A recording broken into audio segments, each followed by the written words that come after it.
Dito ako tumatambay dati. Ito? Ito mismo. Ano iniisip mo pag lumupo ka dati dyan? Kung ano-ano eh. Kasi kung ano-ano mga pinag-uusapan namin dito. Mga pangarap sa buhay. Ito dati. Ito pa rin yung ano namin, yung sala set namin. Ito yung cabinet namin dati. Dito yung nakalagay dati. Ito may marka pa. May lamesa kami dati dito. Lagi ako nakaupo dito. Dito ako nakadungaw. Napansin kong damang-dama pa rin niya ang nakaraan. Napansin ko ring nangingilid ang kanyang mga luha.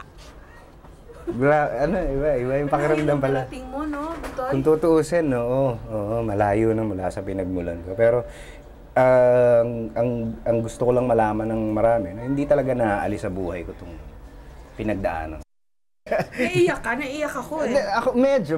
Kahit may konting kurot na nararamdaman dahil nakikita mo ngayon yung ganito pala ako noon. Si Michael V, si Bitoy, bakit napakagaling magpatawa? Henyo kung ituring. Saan ba nanggaling ang kanyang talento? Saan ba siya nagmula? Ako si Jessica Soho. Ako po si Jessica Soho. Ako po si Jessica Soho. This is Jessica Soho reporting. Balikan natin ang paghahatid ko ng serbisyong totoo bilang isang journalist. Hingi ata ako, Mama. March 1989 nang una naming tangkaing marating ang Isla ng Pag-asa. Gaya po ng inyo nakikita, tayo ay nakasakay ngayon sa isa sa mga tangke. Paano kaya sila magpapasko dito, no? This is Hickam Air Force Base here in Hawaii. Ito rin tiyak ang gustong paniwalaan ng marami sa atin. To see is to believe. Samahan niyo po kami sa isang natatanging paglalakbay.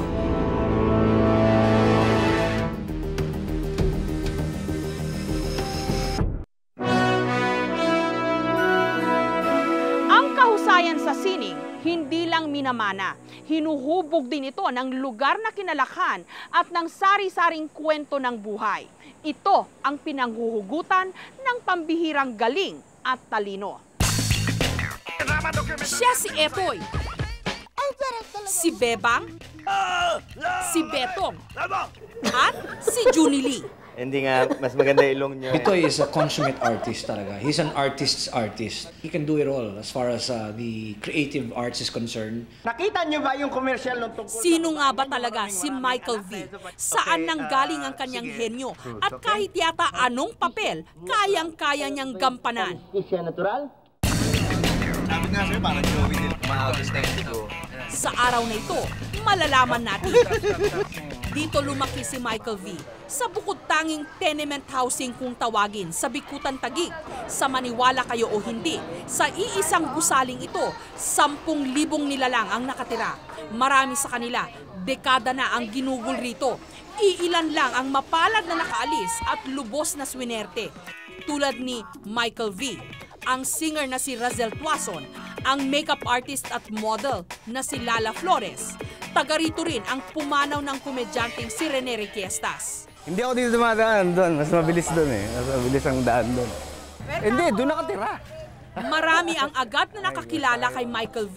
Hindi lang dahil sikat na siyang artista, kundi dahil nakita nila itong lumaki. Matawag ka na. Kumusta na si Papa mo?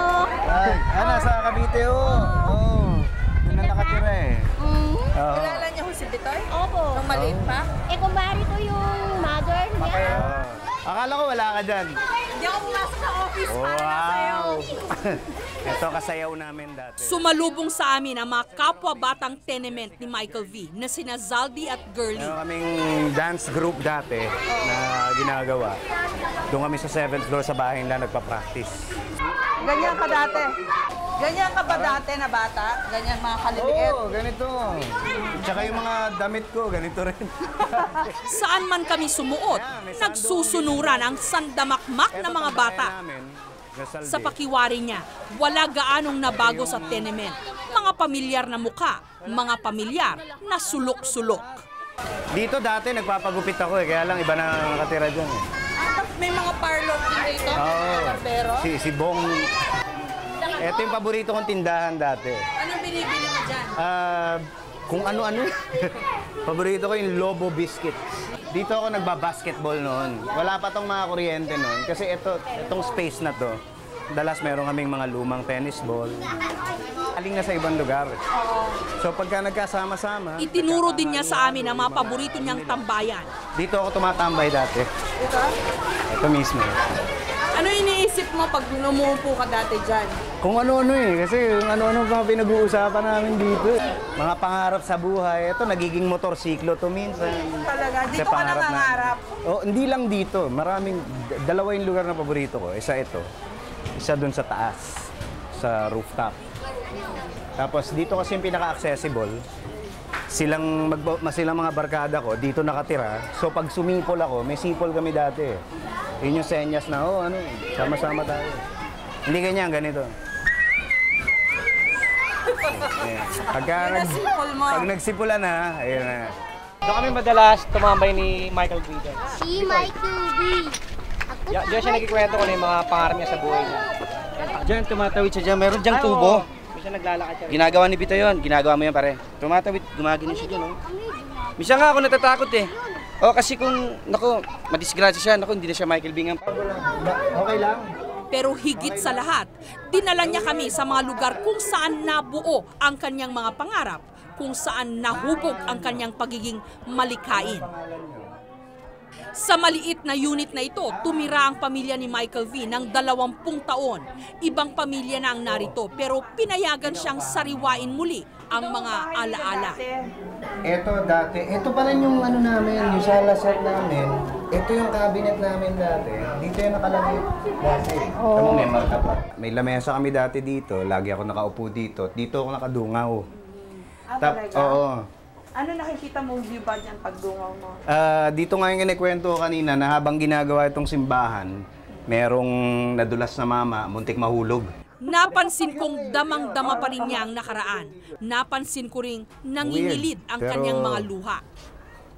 Iba yung pakiramdam pala. Mo, no, Bitoy? Kung tutuusin, malayo na mula sa pinagmulan ko. Pero ang gusto ko lang malaman ng marami, na hindi talaga naaalis sa buhay ko itong pinagdaanan. Naiyak ako eh. Ako, medyo. Kahit may konting kurot na nararamdaman dahil nakikita mo ngayon yung ganito pala ako noon. Lumaki ako dito sa ganitong lugar. Tapos iniisip ko ngayon yung mga anak ko na siguro hindi ko papayagang maging dumaan sa ganitong buhay. Diyan pa kayo! Mula sa dati nilang unit, dinala kami ni Michael V sa bahay ng kanyang #1 fan, ang nanay ng kanyang ama, si Lola Inya. Ay, kumusta na kayo? Doon tayo sa loob. Doon tayo sa loob. Sige. Lola ko! Ano man daw pilit na gawin nilang maialis dito ang matanda, mas gusto pa rin daw niya rito sa piling ng mga taong matagal na niyang kakilala at itinuring ng kapamilya. Kung hindi sa kanya, siguro bulad na ang parehong mata. At marahil para pagaanin ang pakiramdam ng kanyang lola, lumitaw pa rin ang pagkakomedyante ni Bitoy. Sinaktan mo ang puso ko, sinaksa... Parang hindi bagay sa lola ko. Ano naman? Pero nalungkot muli si Lola Inya nung kami nagpaalam. Pinilit naming siya'y patawanin pero hindi na itago ng matanda ang kanyang pangungulila sa pag-alis ng kanyang paboritong apo. Huwag na kayo umiyak, dapat masaya. Ayan, smile. Hindi naman siya. Lang nga, may patay na nga, inuman pa kayo na inuman. Ando sa Cavite. Gusto mo kasi narka mo si... Oo, dito kayo.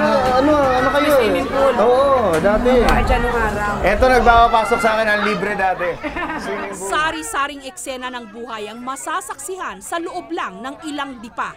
May mga mamang nagiinuman sa tanghaling tapat at may isang lamay. Gina, asan? Hi! Nakilala ko rin ang ilan sa mga karakter na naging inspirasyon ni Michael V sa kanyang trabaho sa telebisyon. Si Arnold, ang kaibigan niyang nagturo raw sa kanyang mag-drawing. Alam niyo, hindi niyo na itatanong, etong si Arnold.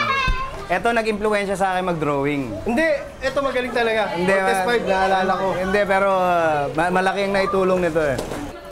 Ang nanay daw ng babaeng ito na palaging naka-rollers ang buhok, ang minsay ginagaya ni Michael V. At ginaya mo si Aling Senya, dami mong rollers. Aling Mami Senya, niya. taga rito. Aling Seni. Ginaya niya dito sa baboy. Kasi palaging naka-rollers yung mami niya. Ano ba si Bitoy? Ay, wala! Sayang nga lang at hindi namin nakilala ang tunay na Bitoy. Kaya litrato na lang niya ang ipinakita sa amin. Hiniram mo lang yung pangalan niya. Kung tutuusin, gano'n na nga. Pero hindi, actually galing kay Bentot yung pangalan kong Bitoy. Pero dito sa tenement, ito ang Bitoy talaga. Hindi ikaw. Hindi ako. Kilala ka dito, Bet. Bet ako dito. Tapos yung Michael V, pinagsamang Michael pangalan. Jackson at Gary V. Hulaan nyo kung ano ang tunay na pangalan ni Michael V. Beethoven Bunagan.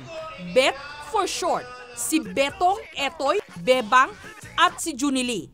Kung bakit parang gripo ang kanyang ipinamamalas na talento at kung bakit tila hindi siya nauubusan ng mga ideya sa pagganap, narito sa makulay na mundo ng tenement ang mga kasagutan.